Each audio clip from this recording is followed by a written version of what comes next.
हमने सुना है कि राजनीति में जिसका सिक्का चलता है तो वहां पर कलदार भी होते हैं और आवाज़ भी वजनदार होती है। और मध्य प्रदेश की राजनीति में भी ज़रूर हाशिए पर विपक्षी दल यानी कि कांग्रेस पार्टी है, लेकिन चुनौतियों का सामना कर रही है और लोकसभा चुनाव के समर में नित नई चुनौतियां सत्तारूढ़ दल यानी कि भारतीय जनता पार्टी के सामने लाने की कोशिशें कर रही हैं। ऐसे में यहाँ पर कांग्रेस पार्टी के प्रदेश अध्यक्ष जीतू पटवारी एक युवा चेहरा, युवा नेतृत्व और नई ऊर्जा के संचार के साथ पूरी की पूरी पार्टी को रफ्तार दे रहे हैं। किस तरह से मिशन 29 में वो इन दिनों दिन रात जुटे हैं और जी तोड़ मेहनत कर रहे हैं, पसीना बहा रहे हैं ताकि राहुल गांधी का हाथ मजबूत किया जा सके। आइए कांग्रेस की रणनीति पर थोड़ा प्रकाश डालते हैं और जीतू पटवारी के दिल की बात को जानने समझने की कोशिश करते हैं। जीतू जी, आपका बहुत बहुत स्वागत है। चुनावी समर में अपने व्यस्ततम शेड्यूल में से आपने समय निकाला और तमाम सवालात के जवाब देने के लिए आप हाजिर हुए। किस तरह से आपको लग रहा है मध्य प्रदेश में लोकसभा चुनाव का क्या माहौल है? पूरे मैदान में आप हैं और उड़न खटोले पर होकर सवार जब जीतू पटवारी पहुंचते हैं अलग अलग संसदीय सीटों पर, तो क्या पाते हैं कि जनता का आशीर्वाद कांग्रेस पार्टी को मिल रहा है? पहले तो एमपी न्यूज़ है, जो दर्शक इसको देखते हैं तो ये मानते हैं कि अपने इंदौर की अपनी है ये। और जब मैं इस पर रहता हूँ तो लोगों को ये भी एहसास होता है कि एमपी न्यूज़ और जीतू पटवारी का गहरा नाता है। मुझे पता है संघर्ष है पार्टी का, ये भी पता है व्यक्तिगत भी मेरा संघर्ष है। लोकसभा के चुनाव के परिदृश्य को मैं कई बार बता चुका हूँ कि देश में नरेंद्र मोदी जी ने 2014 में जो बोला, अल्टीमेटली एक भी घर पे उसका असर नहीं हुआ।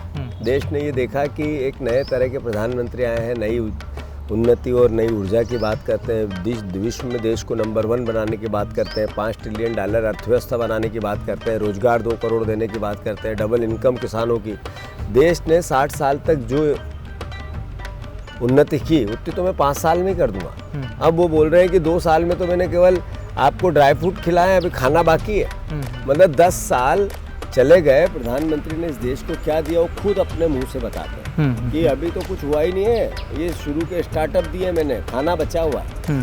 अल्टीमेटली ये एहसास कराता है कि देश के प्रधानमंत्री ने 14 में जो बोला था झूठ बोला था। और अभी 23 में 5 गारंटी मोदी की थी, वो चाहे गेहूं की हो, चाहे धान की हो, चाहे 3000 की हो, चाहे 450 के गैस सिलेंडर, सब झूठ। वोट क्यों दे नरेंद्र मोदी जी को? आपका परिवार क्यों दे, आम परिवार क्यों दे? ये परिवारवाद की बात करने वाले नरेंद्र मोदी जी ये नहीं बता पाए कि आम परिवार के लिए उन्होंने क्या किया। महंगाई सर चढ़ के बोल रही है, घर घर में यातना है, परेशानी है, दर्द है, हर घर में बेरोजगारी है। ऐसे लोगों को वो कहते हैं रुको, हिंदू बनो, अभी मेरे को ये बेरोजगारी और इस पे सवाल मत करो। तुम्हारे घर में तकलीफ है, दुख है, दर्द है, पेट्रोल महंगा है, खाने पीने की चीजें महंगी है, आपका बेटा बेरोजगार है, नशा करके आता है, डरो मत। अभी इसमें जरा नफरत और घृणा का बीज बो रहा हूं मैं। क्यों वोट दे नरेंद्र मोदी को? लेकिन सवाल है। कांग्रेस भी अपना विजन नहीं रख पा रही ना, केवल आलोचना के भाव से। अगर आप कहेंगे प्रधानमंत्री मोदी नहीं काम करते तो कांग्रेस के पास क्या विजन है? आप क्या करेंगे? क्या जादू है आपके पास? बहुत अच्छा सवाल, पसंद आया। कांग्रेस पार्टी 5 न्याय का सिद्धांत लेके आई है, 25 गारंटियां हैं। एक भी 25 गारंटी में एक भी सेगमेंट समाज का छूटा नहीं है। न्याय की व्यवस्था पे, संसदीय कार्य व्यवहार की व्यवस्था, विपक्ष की व्यवस्था पे, लोकतंत्र की व्यवस्था पे, संवैधानिक संस्थाओं के जो मौलिक अधिकार है, जो स्वतंत्र अधिकार, उनकी आम आदमी महंगाई कम कैसे, बच्चों को रोजगार कैसे मिले। 1000 रुपया, 8500 रुपया प्रति ग्रेजुएट को इसलिए देते हैं, देने का प्रोविजन किया है कि अल्टीमेटली उसके हाथ में एक विजन आए, स्किल आए, तो उससे वो अपना भविष्य चुन सके। एक महिला आत्ममंथन, उसको ताकत देना है, आर्थिक ताकत देना है। 8500 एक साल में 1 लाख रुपया हर महिला को, गरीब महिला को, ये विजन है। किसानों को डबल इनकम हमने करा है, पूरे पहला इतिहास है हमारा। एमएसपी की गारंटी हमने कहा है, 2 लाख रुपए तक केसीसी ऋण फिर माफ हमने जब किया है। पहले 72,000 करोड़ रुपए के ऋण माफ भी किए थे। तो 400 रुपया श्रमिक, इस महंगाई के दौर में इससे कम श्रमिक आना चलता ही नहीं है, तो कम से कम होना चाहिए। हमने कहा है कि जब किसान की बात हुई, नारी की बात हुई, यूथ की बात हुई, जो एग्जाम्स में धांधली की बात हुई, जो भागीदारी समाज में एक बहुत बड़ा तबका है। जब राहुल गांधी जी कहते हैं जाति जनगणना करानी है तो उसको अलग भाव से देखा जाता है। सच ये नहीं है, सच ये है कि जो गरीब व्यक्ति है वो किस किस उसमें है, अपर कास्ट में भी जो गरीब है उसको उसके अधिकार क्यों नहीं मिल रही है। जब आरक्षण व्यवस्था बनी है तो अल्टीमेटली वो गरीब आदमी को समानता के अधिकार पे लाने के लिए बनी थी, जात पात के लिए नहीं बनी थी। तो अब एक 10% लोगों के पास आर्थिक संपत्ति पहुंच गई 90%, तो 90% के पास 10%। आखिर अल्टीमेटली ये देश जाएगा कहाँ? क्रांति होगी कि नहीं होगी? हम राजनीतिक लोग आज है कल नहीं रहेंगे, पार्टियां आज हारेगी कल जीतेगी, पर देश ही नहीं बचेगा, व्यवस्था नहीं बचेगी, लोकतंत्र नहीं बचेगा, तो भाई होगा क्या? इसलिए कांग्रेस को वोट देना चाहिए, ये मैं बताना। लेकिन कांग्रेस के विजन को हमेशा जनता ठुकराती आई है। हम 2018 में देखें तो जिस तरह से 19 में लोकसभा चुनाव में आप हारे, 18 में जरूर सत्ता में आए, 23 में हमने देखा, अगर आपने कहा किसानों के लिए बहुत लड़ाई लड़ी, संघर्ष किया, परिणाम लाए, लेकिन वोट नहीं आए। जो व्यवस्था बनी थी बीजेपी को, ये बिल्कुल सच है, इसको भी मैं बिल्कुल साफ गोई से कहना चाहता हूँ, बीजेपी को लोग पसंद नहीं करते, न उनकी व्यवस्था को पसंद। कुछ कमी शायद हम में है, इसलिए उनको पसंद करते हैं, तो इसलिए हमारी कमी दूर हो। अच्छा, जैसे ही लोग जीतू पटवारी को पसंद नहीं करते लेकिन कांग्रेस को करते हैं, अभी जो अब योद्धा की तरह जो है मैदान में हैं, अकेले किला लड़ा रहे हैं, हम देखते हैं कि तमाम जो बड़े चेहरे पहले कांग्रेस मुझे पसंद करते हैं लोग, पसंद करे, जब भी तो 10 साल विधायक बनाया, मुझे पसंद करते हैं लोग, कभी भी व्यक्तिगत मेरे खिलाफ कोई नहीं रहता है। लेकिन इस चुनाव में हार की वजह क्या हो गई? बड़ा जीता जिताया मैदान था राहुल का, तो इस चुनाव में हार कुछ, मैं इसको भी नजरअंदाज, मतलब अपने आप को बचाने की बात नहीं करता। जो जीता वो सिकंदर, मुझसे बेहतर कुछ उनमें होगा जिनको जिताया गया, तो मैंने, मेरा परिवार है ये, तो मैं इसमें क्रिटिसिज्म ढूंढूं अच्छी बात नहीं है। फिर मैं परिवार का नहीं, परिवार का हूँ, तो उनने जो फैसला दिया उसको सर माथे पे लूँगा, जो कमी है उसको दूर करूँगा। मैं ये कह दूं कि मेरे से जो समझ बनी, ईश्वर ने जो बनाई 100% दिया, कभी मक्कारी नहीं। मेरे पास जो क्षमताएं थी उनका भी सदुपयोग पॉजिटिव किया। एक भी केस ऐसा इस पूरे 10 साल में कि विधायक था इसलिए ऐसा कर दिया, मेरे पे एलिगेशन नहीं है, किसी भी प्रकार का नहीं, किसी भी प्रकार का नहीं, बीजेपी के भी नहीं लगा पाया। चूंकि फिर भी जो जीता उसी के अंदर, इसमें लोकतंत्र है भाई, कोई हमारी जागीर तो है नहीं, किसी ने छीन लिया मैं उसकी छीन लूँ, जनता जनार्दन है, जो कहे वो करूँ। अच्छा, जीतू पटवारी बदल गए हैं, लोग कह रहे हैं कि पहले जीतू पटवारी बहुत आक्रामक थे, बहुत तेज थे, तलखी थी, रफ्तार थी, लेकिन जब से प्रदेश अध्यक्ष बने हैं बड़े विनम्र हो गए हैं, झुकने लगे हैं, सबको साथ लेने की कला सीख गए हैं, और एक सॉफ्ट नेचर जो है उनका दिखाई पड़ रहा है। इसके पीछे की वजह क्या है? क्या अंडर प्रेशर है Jitu Patwari? No, under pressure का सवाल ही नहीं उठता है। एग्रेशन की आवश्यकता कहाँ होती है? जब आप व्यवस्था को चलाते हैं, पार्टी इतनी बड़ी है, नेचुरल है, आप उसके मुखिया हैं, तो आपको सबकी बात सुननी और सबको सम्मान देना है और सबको साथ लेना है। आप ये कहो कि इसमें मैं के भाव नहीं हो सकते, इसीलिए मैं पहले दिन गया तो मैंने कहा मैं नेता नहीं हूँ, हम सामूहिक नेतृत्व हैं। ये क्यों कहा? इसके पीछे लॉजिक है, पार्टी को एकजुट रखना और एक साथ स्ट्रेंथन करना, इस खराब दौर से निकल के इसका वैभव लौटाना मेरी जिम्मेवारी है, तो उसके प्रयास है। और मैं मानता हूँ कि ये जो इतनी एक डरे हुए लोगों की भगदड़ है, कई कारण है डर के, ये जो भगदड़ है इसका असर भी वर्कर पे नहीं है। ये जब रिजल्ट आएगा लोकसभा का तो शायद इसका उत्तर वही है, लोकसभा का रिजल्ट सारी बातों का, तो मैं मानता हूँ। और उसके बाद जब विधानसभा आएंगे उसकी संगठन बनाना, तैयार करना, यूथ वर्किंग को बढ़ाना, पब्लिक के इश्यूज़ को उठाना, एक एक घर तक कांग्रेस के आइडियोलॉजी पे भरोसा जतवाना, ये हमारा मूल कॉज है, उस पर हम काम करते रहेंगे।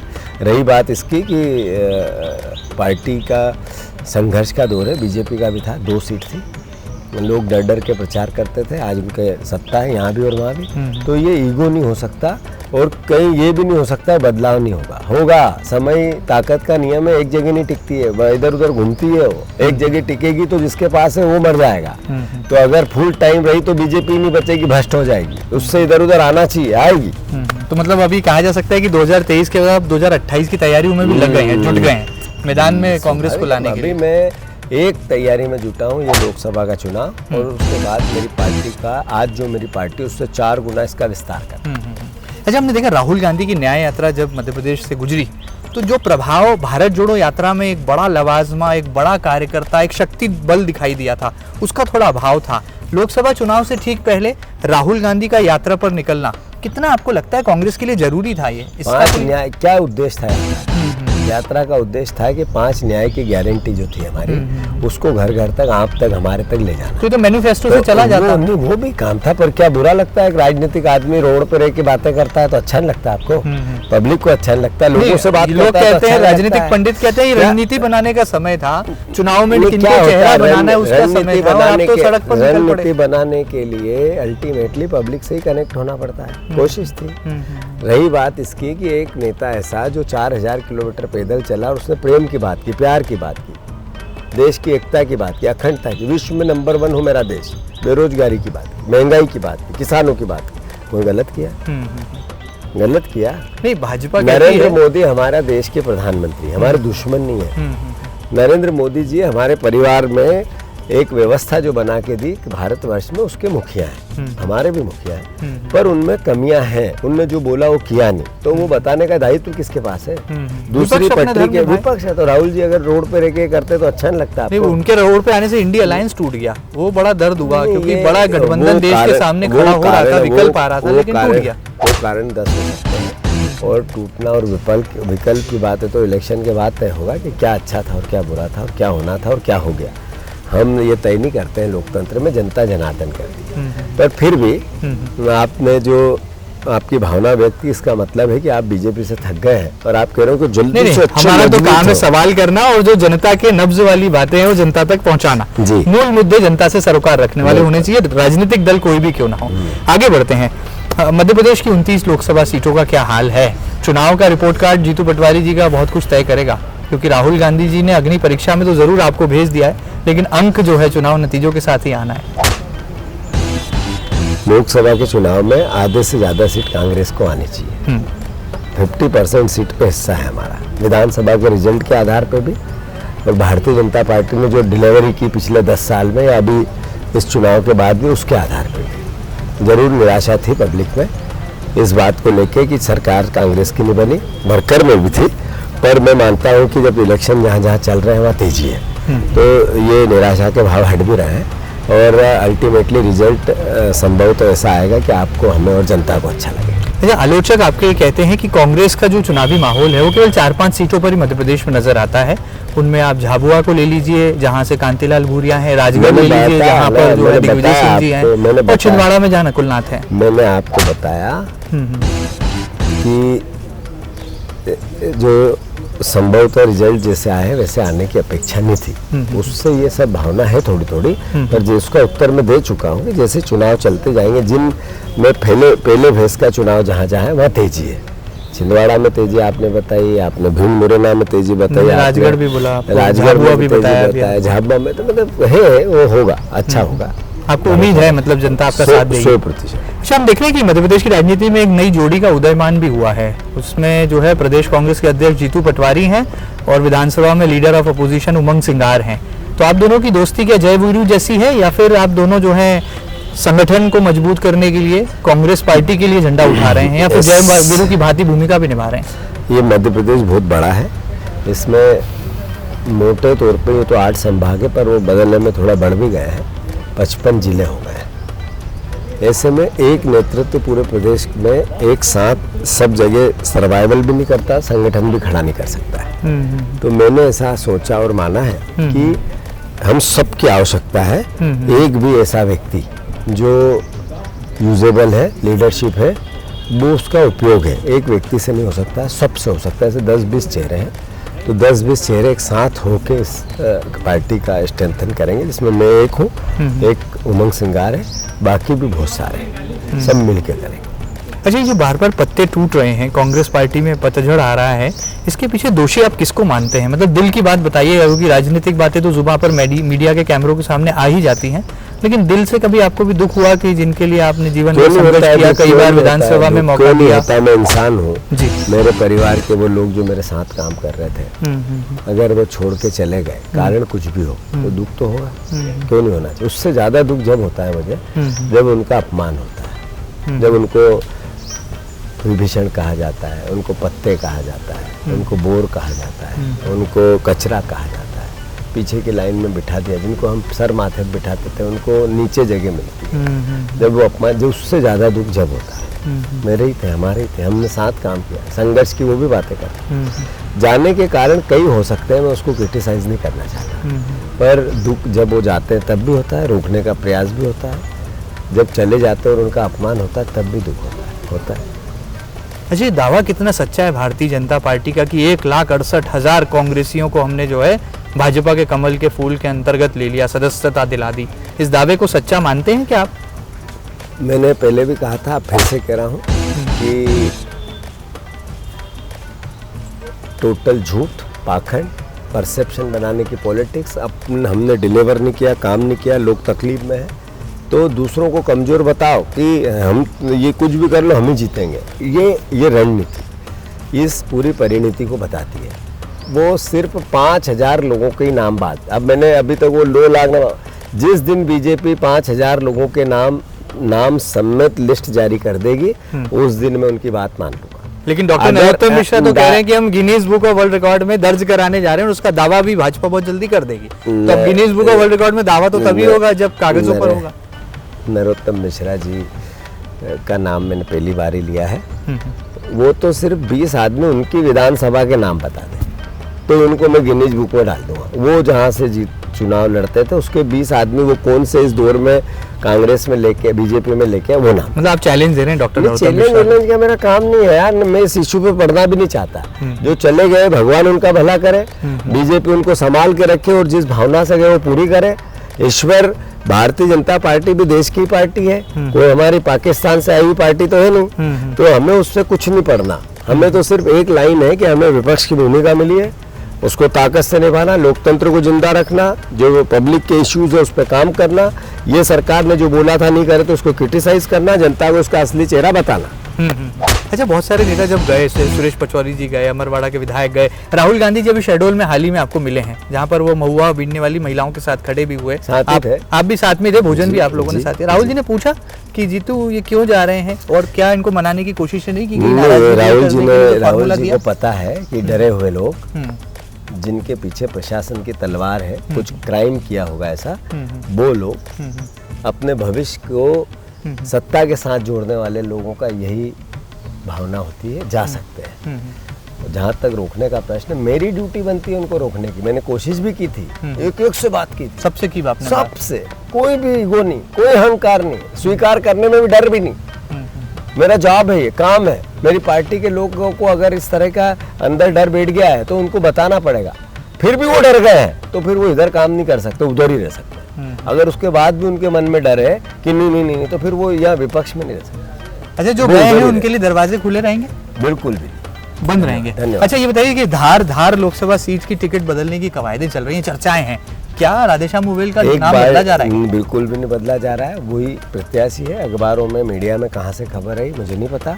एक बार टिकट हमने बी फार्म के साथ उनको दे दी है, अब वो हमारे प्रत्याशी होंगे और आने वाले सांसद। चलिए, आखिर में जाते जाते राहुल गांधी के सिपाही होने के नाते, प्रदेश कांग्रेस के अध्यक्ष होने के नाते, क्या संदेश मध्य प्रदेश की जनता को आप मैं मध्य प्रदेश की जनता से अनुरोध करता हूँ, आपने जो हमें जनाधार दिया, जनादेश दिया कि विपक्ष में रह के सेवा करने का, जरूर एक अच्छा विपक्ष भी देश की सेवा करता है, इसलिए मेरा दायित्व है पार्टी का स्ट्रेंथन इस तरीके से करूं कि अगली बार पार्टी सरकार में आए, हमारे परिवार के लोगों को एकजुट रखूं, हम्बल रहूं, विनम्र रहूं, हाथ जोड़ता हुआ मिलूं और इस प्रदेश के हितों के लिए सरकार से लड़ता हुआ पूरी पार्टी भी दिखे, मैं भी दिखूं। इस नाते जो लोकसभा चुनाव है इसमें जो बीजेपी ने वादे किए थे 23 में एक भी पूरा नहीं किया, नरेंद्र मोदी जी ने जो 14 में कहा था एक भी पूरा नहीं किया।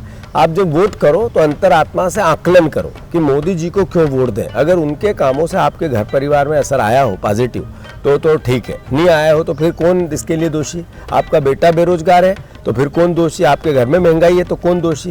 किसान है तो उसका कर्जा हो गया तो कौन दोषी? किसान की फसल का दाम नहीं आ रहा तो कौन दोषी? आप जब रिश्वत देते हो किसी को कोई काम करवाने के लिए तो फिर इसका मतलब है सरकार किसकी है, वो दोषी है कि नहीं, ये विचार आना चाहिए। तो इस तरह का जो रोजमर्रा की जिंदगी में असर आने वाले इशू पे नरेंद्र मोदी फेल हुए हैं, बीजेपी फेल हुई है, देश का कर्जा बढ़ा है, देश का आम आदमी का जीवन स्तर नीचे गिरा है, इसलिए कांग्रेस को वोट दो। आप टेंशन में तो नहीं है? आपकी बातों से ऐसा लगता है कि जीतू पटवारी प्रदेश अध्यक्ष बनने के बाद टेंशन में थोड़ा नजर आ रहे हैं? बिल्कुल नहीं, वो तेरे आपके जैसा। चलिए, फाइट में है लेकिन लाइट में है, शायद जीतू पटवारी का यही अंदाजे बयां है जो कि उनको कांग्रेस का एक फाइटर पॉलिटिशियन भी बना रहा है। बहरहाल जो घर छोड़कर चले गए उनको भी वो तहे दिल से जो है कहते हैं कि आप जहां गए खुश रहिए, लेकिन वापसी आने के लिए जरूर अब कांग्रेस पार्टी ने दरवाजे बंद कर दिए हैं। एक बड़ा चैलेंज उन्होंने जरूर भारतीय जनता पार्टी को दे दिया है कि जो लोग सदस्यता को लेकर रिकॉर्ड की बात कर रहे हैं वो केवल अपनी विधानसभा के तमाम नामों को गिना दें, तो जीतू पटवारी का चैलेंज भी पूरा करके दिखाएं। फिलहाल ये खास बातचीत आपको कैसी लगी हमें जरूर बताइएगा और ताजा तरीन खबरों के लिए लगातार बने रहिएगा आपके अपने न्यूज चैनल MP न्यूज के साथ। फिलहाल दीजिए इजाजत, नमस्कार।